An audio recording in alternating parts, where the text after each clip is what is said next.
You want to be financially independent, as they say, or you want to reach financial freedom, which is everyone's goals.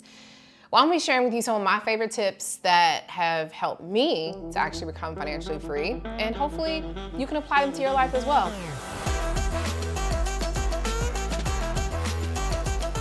My name is Dominique Broadway. I'm an award-winning personal finance expert and the best-selling author of The Wealth Decision. Wherever books are sold, make sure you get yours. But let's talk about this financial freedom and independence, which everyone wants. You know, it's an interesting thing, right? And reaching financial freedom or independence is a very strategic thing that has to happen, right? There has to be a lot of strategy to actually reach those goals. And one of the very first things that has helped me, and also why I named my book this, is actually making the decision that that's what you want, right? My book is called The Wealth Decision, but in general, you have to actually make the decision that you want to be wealthy. You have to actually make the decision that you want your life to look different. Whatever you want that life to look like, you need to actually take some time and get really, really clear on what you want your life to look like. And that is one of the very first steps to reaching financial freedom. So I challenge all of you guys to take some time and seriously think about, what do you want your life to look like? One of my favorite exercises to do is to literally just sit down and think about what I want each day to look like once I'm financially free, right? Where am I waking up? What do I see in the morning? Who do I hear? What do I smell? What's my schedule for the day? What's around me, right? All these different things, because honestly, believe it or not, that is literally going to help you determine or have a clear vision of where you want to go. And then you can start mapping out exactly how you're going to get there, okay? So that's the first thing you want to do is, one, make a decision that this is what I want. And all the decisions that I'm making going forward are going to be decisions that are going to get me either further away from my goal or closer to my goal. So you have an option. You can make a bunch of broke decisions, or you can make a bunch of wealthy decisions. If you're continuing to make broke decisions, you're going to end up in a broke place. But if you start making decisions that get you closer to wealth, they get you closer to riches, they get you closer to financial freedom, then you're going to end up there. So that's another thing I challenge you to do, is think about the decisions you're making all day long. Are they broke decisions? Are they wealthy decisions? Are you making moves that are getting you further away from your financial goals or getting you closer to your goals? This is going to be important, because let me tell you something from the other side. I used to be on the broke side, now I'm on the other side. That it does not matter how much money you have, okay? It doesn't matter how much money you have or how much money you end up making. If you cannot manage what you have now, when you have more, it's only going to be more complicated, which is why so many people end up getting a bunch of money and ending up broke, because it's hard, right? It's hard to be broke, but it's also very difficult to manage more money. So you have to make sure that you're also being a good steward of the dollars that you have right now. And that is going to make sure that you are prepared as you start getting closer to that goal of financial freedom. The next thing you want to do, and I know nobody likes to talk about budgeting, is you have to have a spending plan or a spending strategy, if you don't want to call it a budget. This is really important.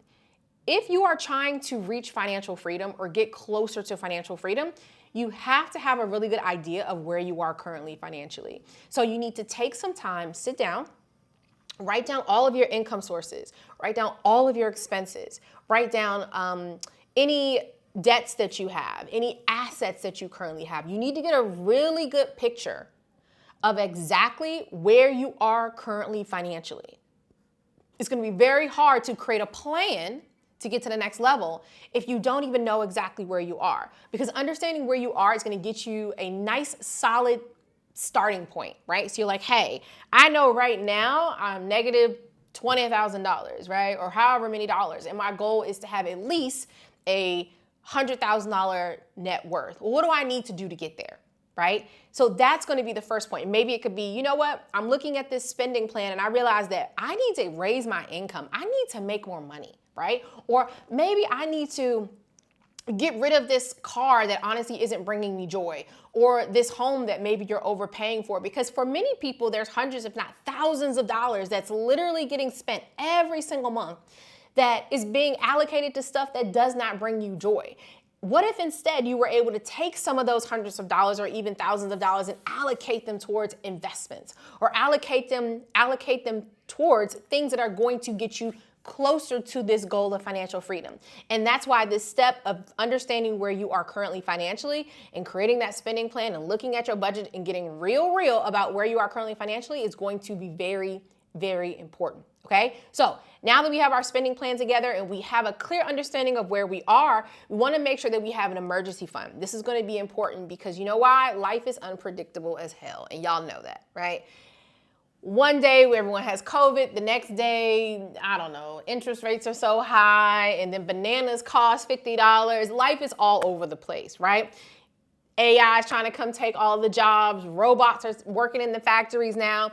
We have to make sure that you have an emergency fund. And unfortunately, for a lot of people, they end up going back to poverty or being back broke because life happens and they don't have an emergency fund, right? And so this is going to be important. I remember clients, when I work with clients one-on-one, they'd be like, Dominique, what am I saving for? What's the purpose? And I'm like, you're saving for when SHIT hits the fan, right? When things don't go as perfectly as we think they're always gonna go. We're saving for when that time comes where maybe we get laid off for our job and we don't have income for a while. We're saving for when all of a sudden the world gets COVID and shuts down for multiple years. How can we survive? And I think our generations have definitely seen that we have a lot of circumstances that can totally come. And even when you think that, oh my God, this worst case thing can't happen, it can totally happen. And I think we've all learned that, okay? So you want to make sure that you have your emergency fund.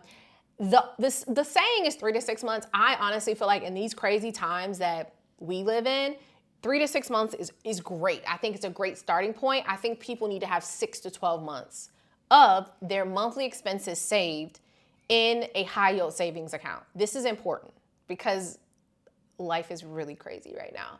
And I have a feeling it's probably going to get a little crazier again and again and again before we leave this earth, okay? So that's going to be a really, really important thing, is to have your emergency fund. Next up is reducing your debt. One of the main blockers for people trying to reach financial freedom is debt.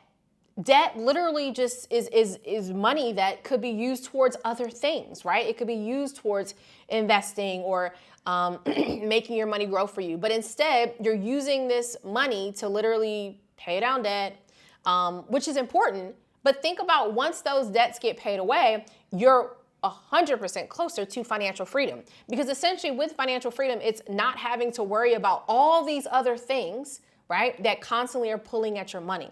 So reducing your debt and managing your debt is going to be key. So going back to creating that strategy, now think about in the beginning, if you're like, hey, this is where I am currently financially, I have this income, I have these debts. If I take the next year to pay off these debts, then in a year I will have, a surplus of $3,000, $4,000 a month, and now we're getting close to that financial freedom. I can take that $3,000, $4,000, I can invest it, I can have it growing for me, I can have it in dividends, I could be getting more consistent income from it, et cetera, right? And then you figure out, where do I want to live? What do I want my lifestyle to look like? And now you're able to create a life, right, that can be lived based on what you have, and not necessarily figuring out how you have to cover all of these different deficits that you have in place, okay? Next is investing. Now, this is going to be key when it comes to financial freedom, and I can tell you, for me, it has been a game changer in my own personal life. Investing, I'm also a trader as well, but investing in general, and eventually, if you would like to, trading, but even just investing, okay? Now, for a lot of people, they want to reach financial freedom, but all they're doing is going to work and saving, going to work and saving, going to work and saving. And that's great. Even if you have your money in a high yield savings account, that's great. You're getting that 3, 4, 5% return. However, that's not going to get you to the roads of riches that we all are trying to get to.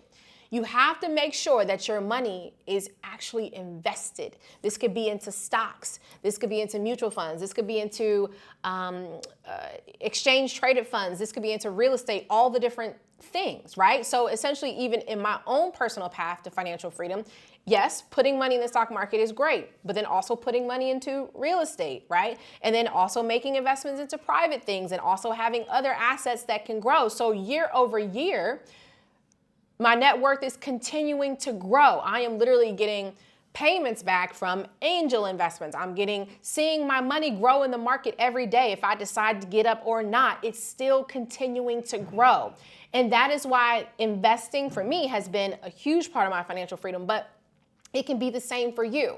Now, I remember watching or reading this story a few years ago. It was about a gentleman that worked at a toll booth in Baltimore, Maryland. And I think he made, maybe like 10, 12 bucks an hour or something like his whole life. Like he got a little bit of raises, but nothing crazy. And then when he died, this man had like millions of dollars, right? It was like a couple $1 million, maybe like $1.5 or $2 million. And they were like, where did all this money come from? And basically when they realized, actually I think it was before he died, he retired and he kind of was sharing this with his family, and he was basically saying that he lived below his means, or basically did not spend all the money that he was making. He kept his expenses low, and anything in excess of that, he invested it. He put it into the stock market. He said that one of the people that would come through the toll booth every day would just give him little investing tips and just tell him things about going in the market and taught him about the market day by day. He slowly over time just putting his money in, he retired and he had a nice chunk of change. And they're like, how did you do this based on the salary you worked in a toll booth or like a parking lot booth?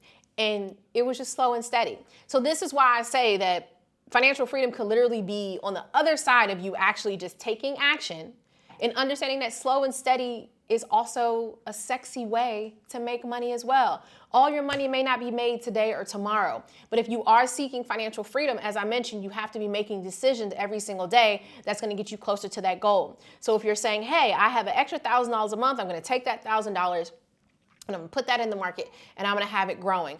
Over time, it's going to help you reach those goals. And you can eventually get to a point by investing, maybe even learning how to trade, but more importantly, even being able to live off dividends so that you don't have to continuously work anymore.